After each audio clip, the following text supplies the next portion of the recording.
পশ্চিমবঙ্গে দুদফায় ভোট এবং দুদফায় ভোট অন্যান্য বারের থেকে কতটা আলাদা, কতটা তাৎপর্যপূর্ণ রয়েছে, নিউজ রুম থেকে আমার প্রতিনিধি অনুপ হাজরা রয়েছে, অনুপের সঙ্গে কথা বলবো। অনুপ, কি বৈশিষ্ট্য রয়েছে এবারের 26-এর বিধানসভা ভোট?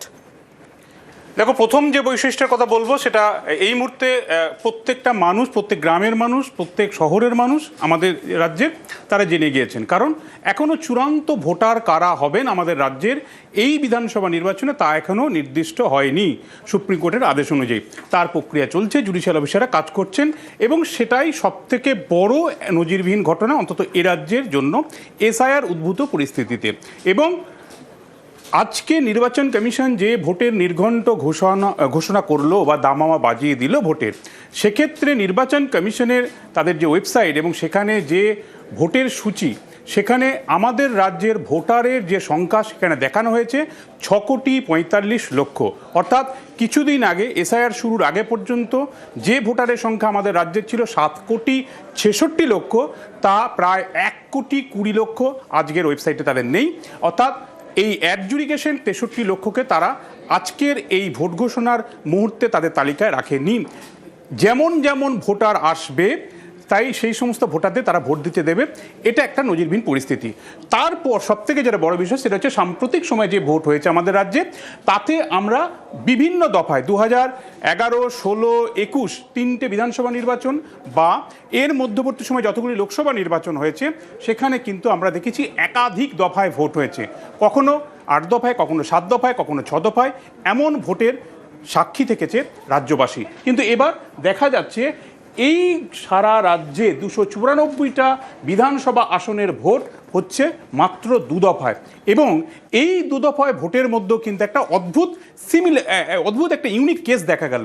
একেবারে পাহাড়, যদি আমরা দার্জিলিং, কালিম্পং, কার্শিয়াং ধরি, আলিপুরদুয়ার, জলপাইগুড়ি ধরি, কুচবিহার ধরি, আবার একই সঙ্গে বালুমাটি, পূর্ব মেদিনীপুর একদিনে ভোট। অর্থাৎ আমরা যদি ভার্চুয়ালি এই ম্যাপটাকে, পশ্চিমবঙ্গের ম্যাপটাকে ভাগ করি, কার্যত বাঁ দিক আর ডান দিক দুটো ভাগ, এবং তার আবার একটা বড় অংশ 152টা সিট প্রথম দফায় 23 এপ্রিল ভোট হচ্ছে। এবং এই 23 এপ্রিল যখন ভোট হচ্ছে, সেই ভোটে দেখা যাচ্ছে ফলাফলের নিরিখে 2021 সালে যে বিধানসভার ভোট, তাতে 77টা বিজেপি সিট পায়, যদিও তাদের একাধিক বিধায়ক দল বদল করে তৃণমূল কংগ্রেসে জয়েন করে। এবং তার সর্বশেষ যে স্ট্যাটিস্টিক্স আসন সংখ্যার ভিত্তিতে, তাতে দেখা যাচ্ছে এই 152টা আসনের মধ্যে 54টা আসনে বিজেপি, শক্তঘাঁটি বিজেপি লিড করছে বা সেই আসন তাদের। এখন ধরে রাখতে পারবে কিনা সেটা ভোটের পর নির্দিষ্ট হবে। অন্যদিকে বাকি এই যে লাল অংশ দেখছি আমরা, যে জেলাগুলি নদিয়া, পূর্ব বর্ধমান, উত্তর 24 পরগনা, হুগলি, হাওড়া, কলকাতা, দক্ষিণ 24 পরগনা, এই 142টা আসনের ভোট হচ্ছে ঠিক তার পরে দ্বিতীয় দফায় 29 এপ্রিল। এবং যদি দেখা যায় এই জায়গাতে কিন্তু মাত্র 15টা সিটে জিতেছিল এখনকার দলগত অবস্থান অনুযায়ী বিজেপির, বলছি 2021 সালে। আবার যদি 2024 সালে সাধারণ নির্বাচন, লোকসভা নির্বাচনের কথা বলি, তাতেও দেখা যাচ্ছে প্রথম ফেজে যে 152টা বিধানসভা আসনে ভোট হবে, তার মধ্যে 62টা আসনে বিধানসভার নিরিখে তারা এগিয়ে রয়েছে কারা? বিজেপি বা গেরুয়া শিবির। অর্থাৎ প্রথম দফায় যে 152টা আসনে ভোট হচ্ছে, এই জায়গাতেই কিন্তু বিজেপির অন্তত কিছুটা হলেও শক্তি রয়েছে। সেটা পূর্ব মেদিনীপুর হতে পারে, লোকসভা নির্বাচনে লাস্ট এই 16টা আসনের মধ্যে 15টা আসনে সেখানে বিজেপি এগিয়ে। আবার ঠিক উত্তরবঙ্গেও একই রকমভাবে তারা এগিয়ে রয়েছে। উল্লেখযোগ্যভাবে মালদা এবং মুর্শিদাবাদে একটা যে হিন্দুত্বের শান এবং কমিউনাল পলিটিক্স, সেই জায়গায় কিন্তু বিজেপি ভালো ফল করার ব্যাপারে এবারও আশাবাদী। ঠিক তার লাল যে অংশটা, অন্তত আমরা যদি এই অংশটা বর্গ ফুটে বা বর্গ কিলোমিটারে মাপি, এই লাল অংশে যে জেলাগুলি রয়েছে, এটা হচ্ছে শাসক দলের তৃণমূল কংগ্রেসের শক্ত ঘাঁটি বললে ভুল হবে, কার্যত সবুজ দুর্গ। এবং এই উত্তর 24 পরগনার 33টা বিধানসভার আসন, কলকাতার 11টা, দক্ষিণ 24 পরগনার 31টা, এই 75টা সিট কার্যত এই পশ্চিমবঙ্গের বিধানসভা ভোটের ভাগ্য নির্ধারণ করে দেয়। কারণ এই 75টা সিটের দেখা গেছে অধিকাংশ সিট তৃণমূল কংগ্রেস জয়লাভ করেছে। শুধুমাত্র আমরা যদি নদিয়ার যে অংশটা মতুয়া গড় রয়েছে, একই সঙ্গে উত্তর চব্বিশ পরগনা বনগা ধরে যে অংশটা কিছুটা মতুয়া ভোট, যেখানে ডিসিশন মেকার, এই অংশটাতে বিজেপি কিছু ভোট থাকলেও বাকি অংশটা কিন্তু 75 সিটে কার্যত তৃণমূল কংগ্রেসই সেখানে একচেটিয়া, এবং তাদের ভোটই সব থেকে বেশি, সংগঠনও মজবুত, বিজেপির সেই অর্থে কিছু নেই। কাজেই এই যে দ্বিতীয় দফার ভোট হবে সেটা তৃণমূল কংগ্রেসের যথেষ্ট শক্ত ঘাঁটি, এবং এখান থেকে তারা সর্বোচ্চ আসন তুলবে, এ বিষয়ে কোনো সন্দেহ নেই। তৃতীয় যে বিষয়টা বলবো, এইবারের যে ভোট হচ্ছে, এই ভোটে যে দফা, এই দফা কমানো হয়েছে, নির্বাচন কমিশন তারা যেভাবে প্রস্তুতি নিচ্ছে, এবারের ভোটে কিন্তু যদি 23 এপ্রিল ভোট হয়, তার যা মনোনয়ন দাখিলের দিন, তার আগের দিন পর্যন্ত যাদের যাদের নাম 63 লক্ষের মধ্যে যাদের অ্যাডজুডিকেশন থেকে আসবে, ভোটার লিস্টে আসবে, তাদেরকে ভোট দিতে দেওয়া হবে, বাকিদের দেওয়া হবে না। তাদের কি হবে, সেই প্রশ্নগুলো কিন্তু থেকে যাচ্ছে।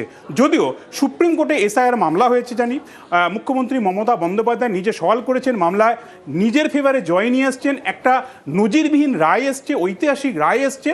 এরপরেও যদিও ভোট ঘোষণাকে ঘিরে বা এই অ্যাডজুডিকেশন কমপ্লিট করার বিষয়ে এখনও সুপ্রিম কোর্ট জানিয়েছে ভোটের আগের দিন পর্যন্ত সমস্ত ভোটারের নাম থাকবে, এমনটা সুপ্রিম কোর্ট পর্যবেক্ষণে জানিয়েছে। কিন্তু বাকি এই 6,45 লক্ষের যে ভোটারের নামকে সামনে রেখে ভোটের নির্ঘণ্ট ঘোষণা করে দিলে কমিশন, বাকি 63 লক্ষের মধ্যে কতজন ভোট দিতে পারবেন তা নিয়ে কিন্তু সন্দেহ দানা বেঁধেছে, যা স্বাধীনতা উত্তর আমাদের দেশের ইতিহাসে কোনো অবস্থাতেই নির্বাচন কমিশন যে ভোট ঘোষণা করে তাতে এরকমটা দেখা যায়নি। অর্থাৎ ভোটার নির্দিষ্ট না হওয়া আগেই, অর্থাৎ কারা কারা ভোট দিতে পারে এটা সুনির্দিষ্ট হওয়ার আগেই ভোট ঘোষণা হয়ে গেল। সেদিক থেকেও এটা অবশ্যই একটা বিশেষ পরিস্থিতির ভোট, একটা নজিরবিহীন পরিস্থিতির ভোট, তা বলার অপেক্ষা রাখে না। অর্ণব, সঙ্গে থাকো। 2 দফায় ভোট আর 2 দফায় ভোটকে স্বাগত। আশা করা যায় বাংলায় শান্তিপূর্ণ ভোট করাতে পারবে কমিশন। তার আগে ত্রুটিমুক্ত ভোটার তালিকা উপহার দিক কমিশন, মন্তব্য করেছেন বিজেপি রাজ্য সভাপতি শ্রমিক ভট্টাচার্য। হরিয়ানায় নির্বাচন হলো, বিহারে নির্বাচন হলো, দিল্লিতে নির্বাচন হলো। নির্বাচনের পরে জেসিবি মেশিন দিয়ে পরাজিত প্রার্থীর বাড়ি কেউ গুড়িয়ে দিয়েছে, কোনো মৃত্যুর সংবাদ আছে, কোনো বোমাবাজি হয়েছে। সুতরাং এটা পশ্চিমবঙ্গের ক্ষেত্রেও একটা লজ্জার বিষয় যে সব রাজ্যে 1 দফা, আমাদের এখানে 2 দফা। আমরা নির্বাচন কমিশনের উপরে আস্থা রাখছি। আমরা মনে করি তারা এখানে শান্তিপূর্ণ ভোট করাতে সক্ষম হবেন, এবং তার আগে একটা ভেজাল মুক্ত, ত্রুটিমুক্ত ভোটার লিস্ট মানুষকে উপহার দেবেন। তৃণমূল কংগ্রেস সারা বছর মানুষের সঙ্গে থাকে, তৃণমূল কংগ্রেস তৈরি, প্রতিক্রিয়া দিয়েছেন তৃণমূল মুখপাত্র কুণাল ঘোষ।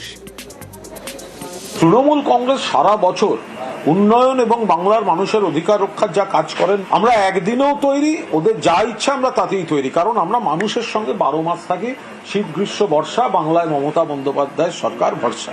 আমরা প্রস্তুত। আগের বার ওনারা বলেছিলেন 8 দফায় ভোট করিয়েছিল, 8 দফা, করোনার মধ্যে হেরেছে। তো এবার 2 দফায়, 8 দফায় কমিয়েছিল 77, এবার 2 দফায় সেটাও কমে 27-এ দাঁড়াবে, তো হয়ে গেল। দফা নয়, অবাধ শান্তিপূর্ণ ভোটের পক্ষে সওয়াল মোহাম্মদ সালিমের। আমরা চেয়েছি সরকারের দফার পর, আমরা বলেছি দফার ব্যাপার না, আমাদের কাছে হচ্ছে অবাধ, সুষ্ঠু, নিরপেক্ষ, শান্তিপূর্ণ ভোট হবে কিনা, ভোটার লিস্ট নির্ভুল হবে কিনা, জাত পাত ধর্ম বর্ণ ভাষা থেকে কারো ভোটাধিকার কেড়ে নেওয়া যাবে না।